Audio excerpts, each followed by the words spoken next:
Halo, selamat datang di channel tematik bersama saya Fajri dan saya Wanda. Dan di video kita kali ini kita mau ngapain nih, Wan? Mau membahas kejadian yang saat ini sedang terjadi.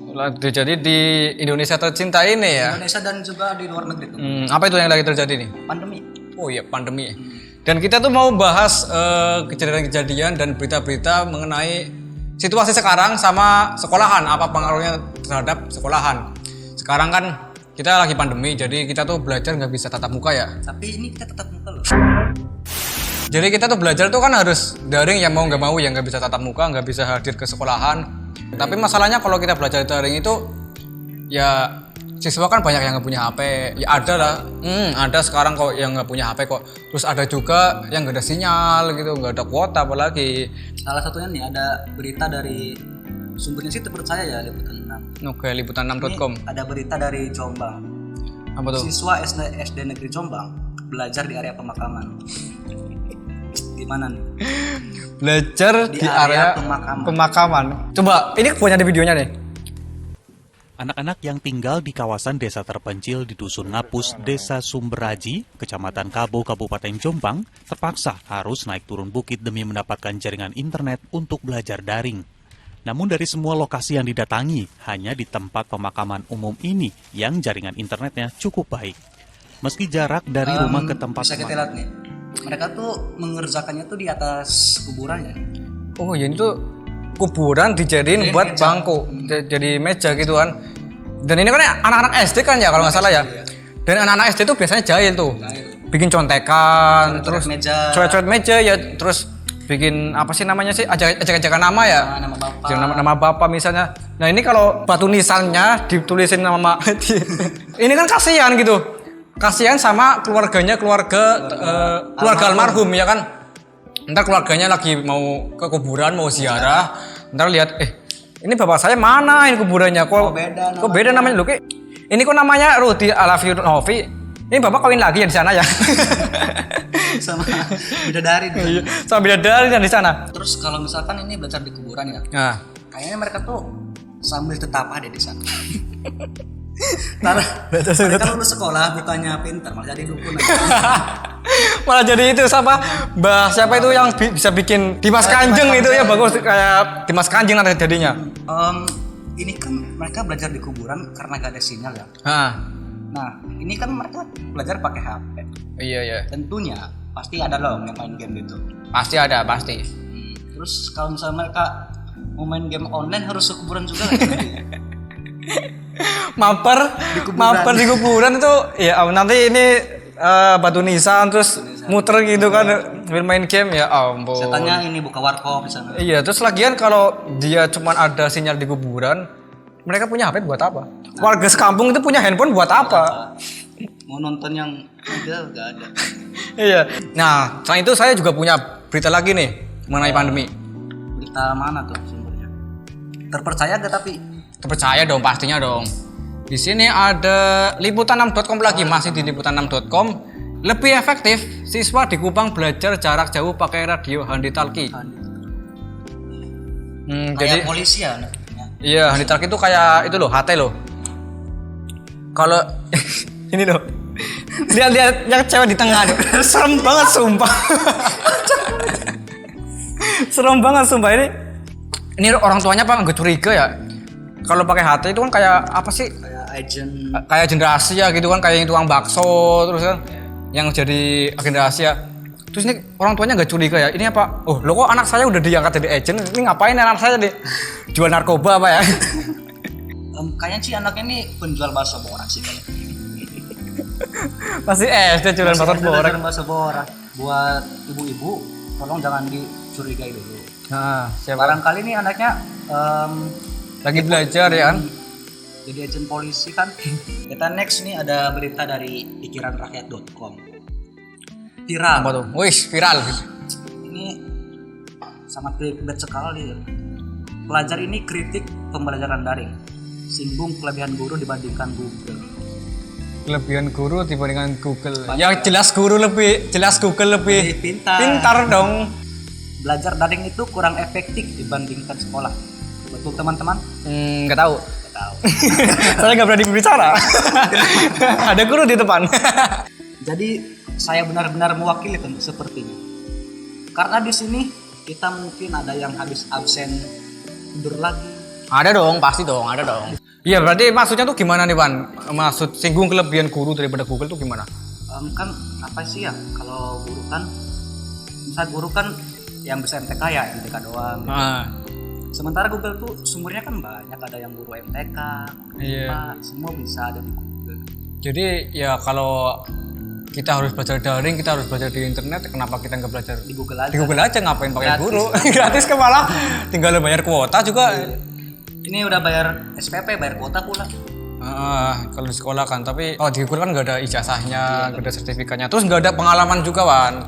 Kalau di sekolah kan kita bisa dapat pengalaman, bisa dapat teman banyak. Ya ada min plusnya, tapi ada baiknya tetap belajar di sekolah gitu. Betul sekali. Dan saya juga punya berita lagi nih. Terpercaya gak tapi sumbernya? Beritanya dari tribunnews.com.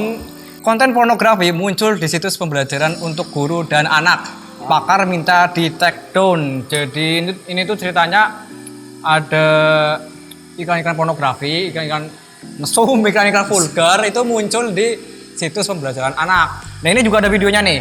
Coba. Contoh benda cair tadi ya. Ini alat-alat bahan yang digunakan. Benda padat adalah. Apa ya seperti ini? Iya ini apel IPA ini nih. tugasnya. Apakah benda padat IPA itu atau fisika? apa saja alat dan bahan yang mereka gunakan dalam membuat jus jambu? Berilah 2 contoh benda yang termasuk benda cair dan Kalau gas. teman-teman mau tahu, situsnya itu Kalau situsnya yang itu ini kelas gurubp.com. 1. Astagfirullah, anak-anak kalau lihat ini bagaimana ya? Nah itu. Mas, tutup. Aduh. Gimana nih, Wan? Ada situs porno. Ada iklan porno, maksudnya ada iklan porno muncul di situs pembelajaran siswa. Kalau menurut aku sih ya jangan seujon sama situs pembelajaran dulu ya. Nah, Kan kalau misalnya algoritma iklan itu kan apa yang kita cari bakal ada di iklannya.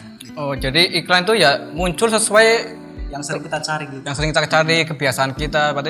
Berarti kalau ada ini Ada yang iklannya situs kayak gini, yang dicurigai anaknya, salah anaknya. Jangan heran dulu kalau misalnya anak ibu tiba-tiba rajin belajar. Jangan jangan wow anak saya rajin. oh iya, jangan positif thinking dulu ya. Harus negatif thinking dulu. Mungkin mereka belajar yang diklik itu iklannya. Oh iya, mungkin mereka giat belajar itu bukan karena materinya, tapi Karena iklannya bisa jadi ya, Bu. Makanya kalau ibu atau anak ibu mau nonton Ngajarin yang tidak dan setelah kita cari nih situsnya udah di take down kayak oh iya, itu ada situsnya ya, sini ya, gurubp.com. gurubp.com. Dan nah ini nggak bisa diakses nih situsnya nih, Kalau di take down. berarti udah di take down mungkin ya, karena ya sebenarnya nggak salah situsnya, sebenarnya salah pengiklannya sebenarnya ya. Itu iklan yang kurang akurat jadi muncul di situs pembelajaran siswa. Tapi kita jangan asal ngomong doang, kita tuh harus klarifikasi dari gurunya langsung. Iya, tentu saja kita jangan cuman bisa ngomong doang, cuman nyampein keluh kesah doang. Makanya kita udah hadirin guru di sini nih. Wah, guru siapa itu Pak Jeri? Ada guru Bulia. Halo Bulia, kita hadirin. Oke nih Bu, ini kan udah ada Bulia ya, Bulia. Tadi itu kita habis bahas tentang berita-berita tentang sekolah ya Bu. Iya. Ini ada berita mengenai ada SDN Kupang, terus di Kupang itu belajar pakai handtalki HT gitu loh Bu. Menurut Ibu tuh kayak gitu efektif gak Bu? Enggak sih Bu, karena di sana tuh ya anak SD kan jarang-jarang pegang HP, Iya. nggak punya HP, jadi pakai handtalki solusinya gimana Bu? Sebenarnya masalah efektif atau tidak itu kan tergantung kondisi wilayahnya ya, Nah, dan kondisi sinyal lah. Kondisi wilayah itu kan dari segi ekonomi bisa, dari segi sinyal juga bisa gitu. Itu kenapa pakai handtalkie, karena mungkin tadi Pak Ji udah nyebutin di sana anak-anaknya mungkin nggak punya gadget, nggak punya HP Android seperti anak-anak sini, atau mungkin sinyalnya kurang proper untuk bisa pakai Android, sehingga guru di sana dan siswa di sana itu pakai handytalki. Saya rasa sah-sah saja karena di masa pandemi seperti ini kita harus pinter-pinter memanfaatkan segala macam fasilitas. Apapun ya Bu. Apapun. Oh ya nih Bu, ini tadi kan udah sempat baca-baca berita gitu. Nah ini ada berita siswa SD Negeri Jombang, mereka tuh belajarnya di area pemakaman gitu. Ya ngapain di pemakaman ini? Gak ada sinyal. Oh nggak ada sinyal. Sinyalnya di pemakaman. Cuma ada di pemakaman doang Bu. Oh. Kebetulan. Kok aneh ya? Sinyalnya malah di pemakaman. Nggak mungkin pemakaman itu areanya tinggi. Oh iya. Itu mempengaruhi ya? Iya. Mempengaruhi. Mungkin gitu. Mm-mm. Itu Bu, kayak gini apa nggak serem nggak Bu ya? Worth it nggak sih Bu? Efektif nggak kayak Iya. gimana?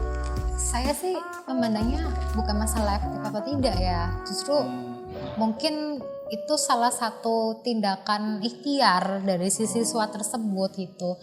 Barangkali di rumahnya tidak dapat sinyal atau mungkin di lingkungan rumahnya dia nggak dapat sinyal sehingga dia sampai mencari dilalai ketemu di pemakaman dapat sinyal. Itu kan berarti perlu kita apresiasi ya nggak sih? Berarti saking semangatnya dia melakukan pembelajaran daring gimana pun caranya walaupun di tempat yang notabene menurut orang umum itu serem. Lumayan angker Bu Iya. ya. Dia tetap nguber agar dia tetap bisa melakukan pembelajaran daring. Saya rasa itu cukup sah-sah saja. Justru kita cukup harus mengapresiasi lah tindakan siswa tersebut. Belum tentu loh yang gadgetnya nyanding aja langsung mengerjakan tugas. Belum tentu juga kan. Ini teman-teman? iya.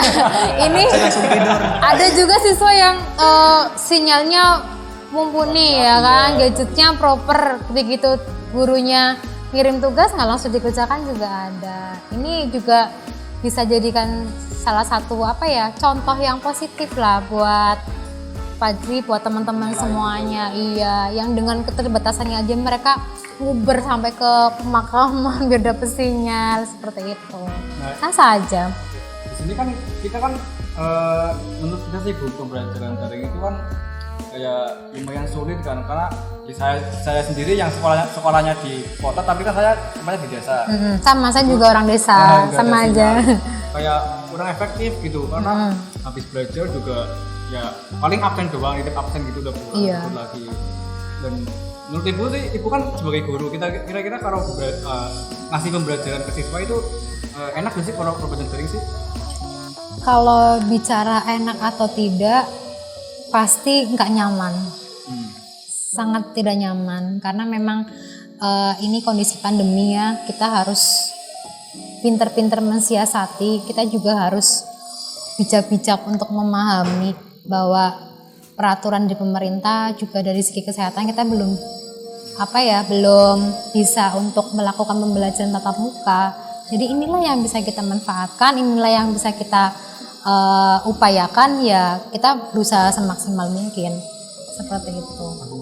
Berarti dulu juga ada keluh kesah masing-masing gitu ya? Pasti. Belum kita juga punya tanggung jawab lah ya. Kalau misalkan anak nggak sesuai dengan target pembelajaran, kita kan juga beban. Ya kan, saya juga di BK nggak bisa ngasih pelayanan. Kalau tatap muka kan bisa enak, kamu masalahnya apa?